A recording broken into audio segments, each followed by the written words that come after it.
y'all, welcome back to Homestead. So my husband is weed eating this corn all around it because the weeds are so bad. We're going to try to pick this today, and that's why I'm doing this video.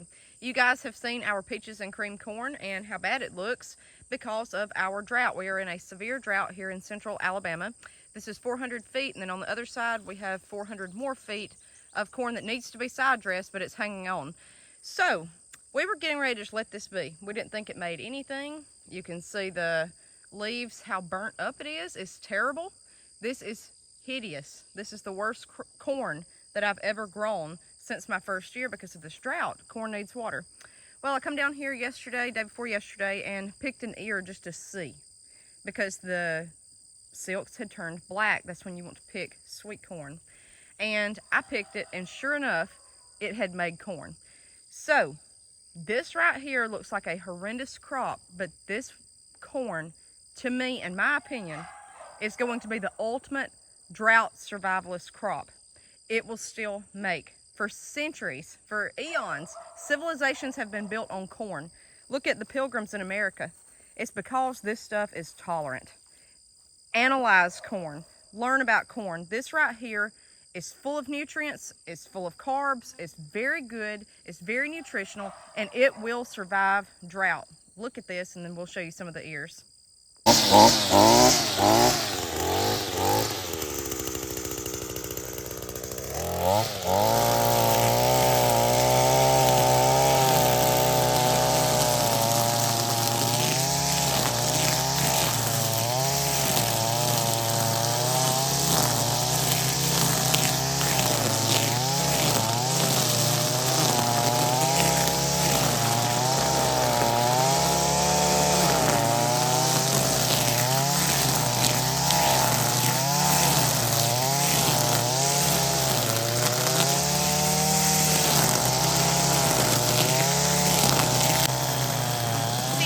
Here my husband's walking in between the rows.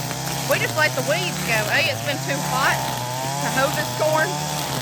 B, we thought there was no point. I mean, if this is dangerous letting these weeds get up this high, but I'm going to tell you, I think personally the weeds cool the roots and retain moisture. I don't know, because I just never would have thought this corn would have made it. Now you look over here, look at this. We planted it, it's rained on it one time.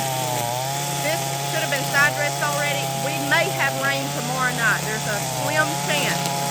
We're going to put ammonia down between these rows, not as much as we normally would, to try to get it to do. See here, it's early morning too, guys. But this is terrible. Our corn's just burnt up. I mean, completely burnt. I want you to see the importance of corn. This is peaches and cream sweet corn. All right, so it's weed eated all between here, and we are getting ready to pick it. So look at the weeds. Now, why is corn, in my opinion, the best ultimate survivalist crop? Number one, corn can be planted anywhere. Anywhere. They say plant it in blocks, rows. If you've got any piece of land that you can till up and put it in, it will grow. It doesn't need anything special except side dress it with ammonia. Number two, corn is low maintenance. Again, all you need to do is side dress it with ammonium nitrate or either some kind of high ammonia manure like chicken manure. Secondly, it doesn't take a lot of water to make. I mean, guys, I'm looking at ears that are not half bad to be rained on 5 times. I think we're doing pretty good. So this is why this is so important on a homestead, to learn how to grow corn. You really, really, really need to know, because this is an important crop to your family, yourself, even livestock can feed off this. Lastly, corn is so great for a survivalist crop because it's not susceptible to disease.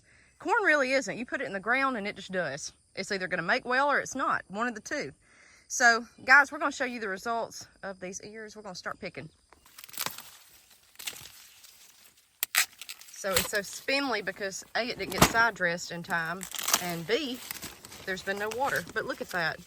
That's not bad to be rained on 5 times. Do you see the silks? The silk is the top part, right there. You want it black. That's when it's ready to pick.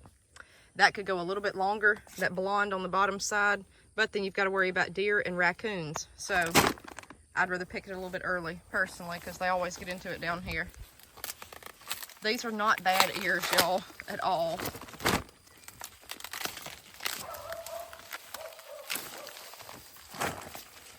See how dry? It just pulled up out of the ground. It's terrible. Terrible. Look That's at all that. your root. Yeah. There's no brace roots really. Brace roots come out of the top. Down there you can see a few. Those little green things sticking out, that's your brace roots. But still, now here's a little spindly cob. Let's see what he's got. Yeah.